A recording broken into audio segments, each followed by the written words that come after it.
अतिथि सत्कार के विषय में सुदर्शन का उपाख्यान। युधिष्ठिर ने पूछा, पितामह, क्या किसी गृहस्थ ने धर्म का आश्रय लेकर मृत्यु पर विजय पाई है?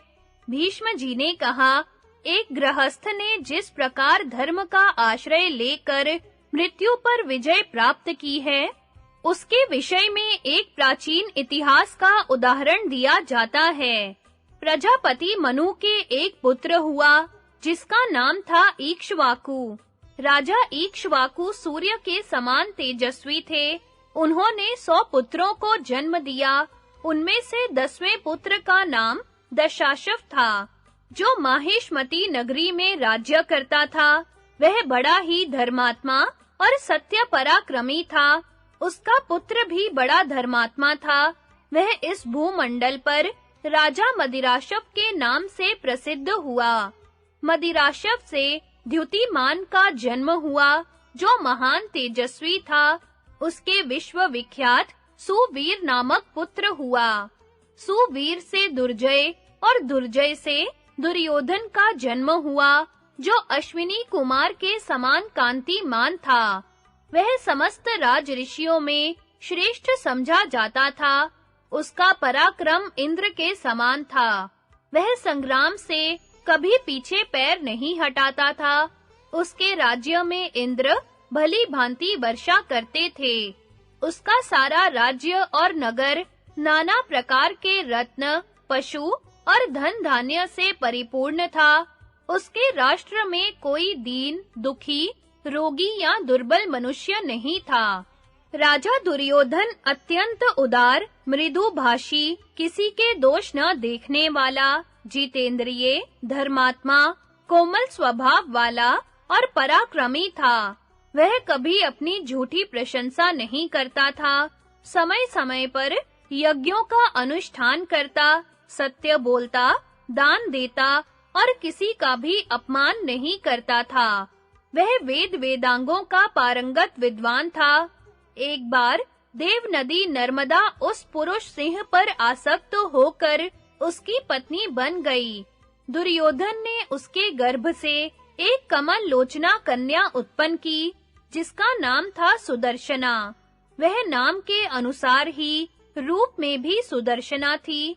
उसके पहले संसार में वैसी सुंदरी स्त्री कहीं उत्पन्न नहीं हुई थी। राजकुमारी सुदर्शना पर साक्षात अग्निदेव आसक्त हो गए। उन्होंने ब्राह्मण का रूप धारण करके राजा से उस कन्या को मांगा।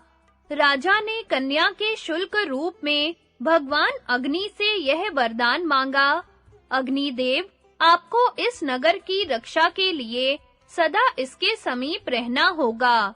अग्नि ने एवं अस्तु कहकर राजा की प्रार्थना स्वीकार कर ली। तब से आज तक माहिष्मती नगरी के समीप अग्निदेव की उपस्थिति रहती है।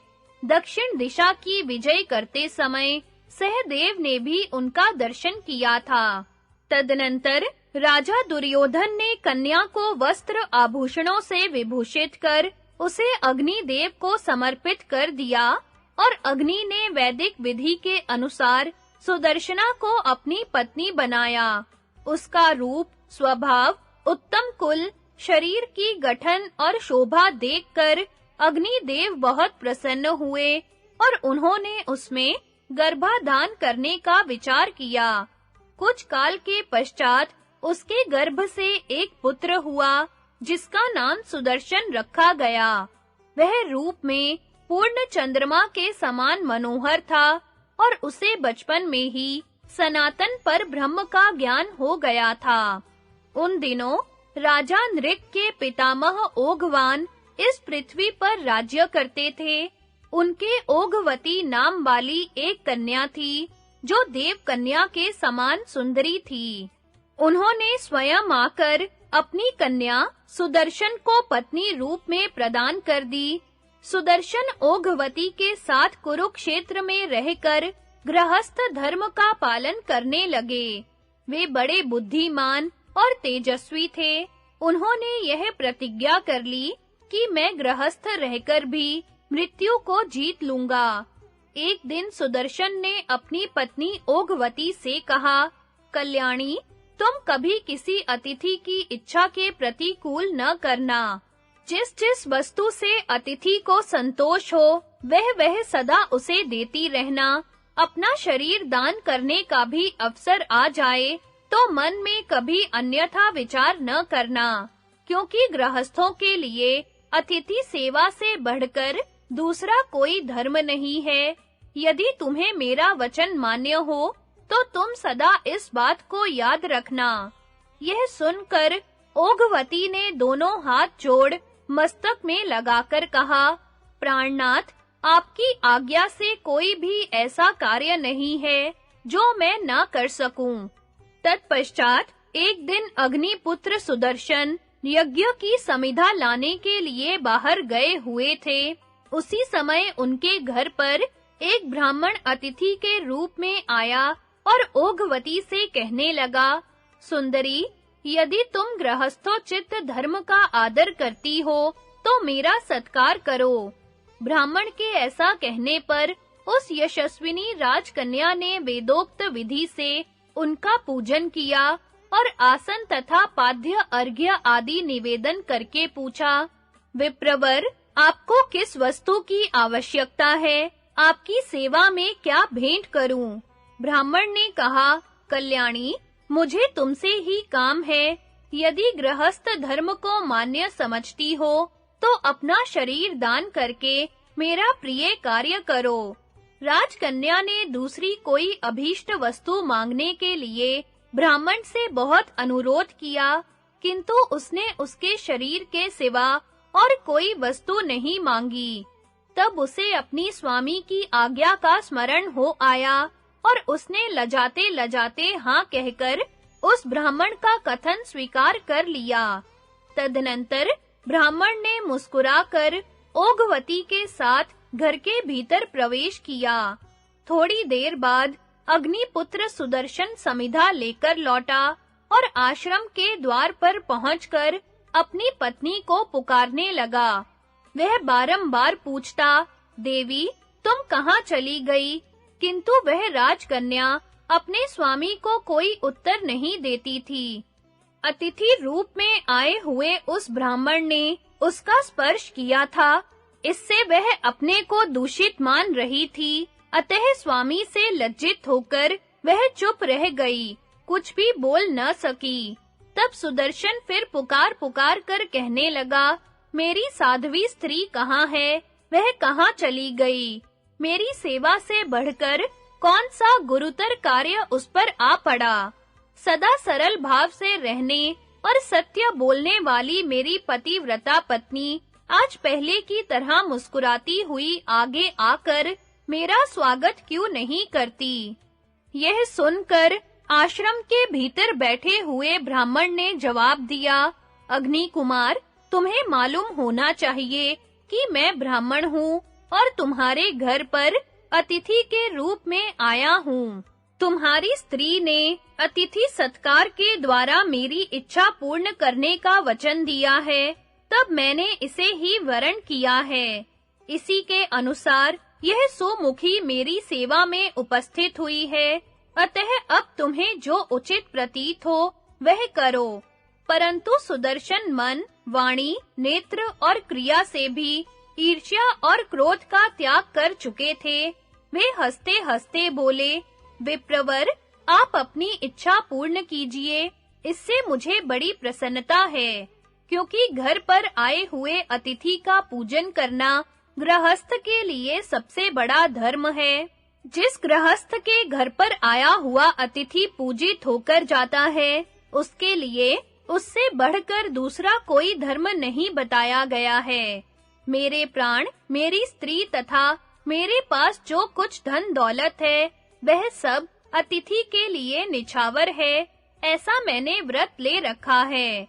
पृथ्वी, वायु, आकाश, जल, तेज, बुद्धि, आत्मा, मन, काल और दिशाएं, ये 10 देवता प्राणियों के शरीर में रहकर सदा ही उनके पाप पुण्य पर दृष्टि रखते हैं। सुदर्शन के इतना कहते ही चारों दिशाओं से आवाज आई, तुम्हारा कथन सत्य है, इसमें झूठ का लेश भी नहीं है। तत्पश्चात वह ब्राह्मण आश्रम से बाहर निकला और शिक्षा के अनुकूल स्वर से तीनों लोकों को प्रतिध्वनित करता हुआ धर्मात्मा सुदर्शन को संबोधित करके बोला, अग्नि कुमार, तुम्हारा कल्याण हो। मैं धर्म और तुम्हारे सत्य की परीक्षा लेने के लिए यहाँ आया था। तुम में सत्य है, यह जानकर मुझे बड़ी प्रसन्नता हुई है। तुमने इस मृत्यु को, जो सदा तुम्हारा छिद्र ढूंढती हुई पीछे लगी रहती थी, उसे जीत लिया। तुम्हारे धैर्य से पराजित होकर मृत्यु तुम्हारे अधीन हो गई है। नरश्रेष्ठ, तुम्हारी स्त्री बड़ी पतिव्रता और साध्वी है। तीनों लोकों के भीतर किसी भी पुरुष में इतनी शक्ति नहीं है कि वह इसकी ओर आंख उठाकर देख भी सके।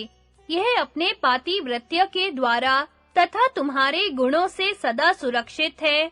कोई भी इसका पराभव नहीं कर सकता। यह जो भी बात अपने मुंह से निकालेगी, वह सत्य ही होगी, मिथ्या नहीं हो सकती। अपने तपोबल से युक्त यह ब्रह्मवादिनी स्त्री संसार को पवित्र करने के लिए अपने आधे शरीर से ओघवती नामक श्रेष्ठ नदी होगी और आधे शरीर से तुम्हारी सेवा करती रहेगी। तुम भी इसके साथ अपनी तपस्या से प्राप्त हुए उन सनातन लोकों में गमन करोगे, जहां से फिर इस संसार में लौटना नहीं पड़ता। तुमने मृत्यु को जीत लिया है, इसलिए तुम इसी देह से उन सनातन लोकों में जाओगे। अपने पराक्रम से पंचभूतों को लांघकर तुम मन के समान वेगवान हो गए हो। इस गृहस्थ धर्म के ही आचरण से तुमने काम और क्रोध पर विजय पाली है, तथा इस राजकुमारी ने भी तुम्हारी सेवा से आसक्ति, राग, आलस्य, मोह और द्रोह आदि दोषों को जीत लिया है। भीष्म जी कहते हैं, युधिष्ठिर, तदनंतर देवराज इंद्र भी उत्तम रथ लेकर सुदर्शन से मिलने आए। इस प्रकार उसने मृत्यु, आत्मा, लोक, पंचभूत, बुद्धि, काल, मन, आकाश, काम और क्रोध को भी जीत लिया। इसलिए तुम अपने मन में यह निश्चय समझो कि गृहस्थ पुरुष के लिए अतिथि से बढ़कर दूसरा कोई देवता नहीं है। यदि अतिथि पूजित होकर मन ही मन गृहस्थ के कल्याण का चिंतन करे, तो उससे जो फल मिलता है, उसकी 100 यज्ञों से भी तुलना नहीं हो सकती। ऐसा मनीषी विद्वानों का कथन है। जो गृहस्थ सुपात्र और सुशील अतिथि के आने पर उसका सत्कार नहीं करता, वह अतिथि उस गृहस्थ को अपना पाप दे उसका पुण्य लेकर चला जाता है। बेटा, तुम्हारे प्रश्न के अनुसार पूर्व काल में एक गृहस्थ ने जिस प्रकार मृत्यु पर विजय पाई थी, वह उत्तम उपाख्यान मैंने तुमसे कहा। जो विद्वान प्रतिदिन सुदर्शन के इस चरित्र को कहकर सुनाता है, वह पुण्य लोकों को प्राप्त होता है।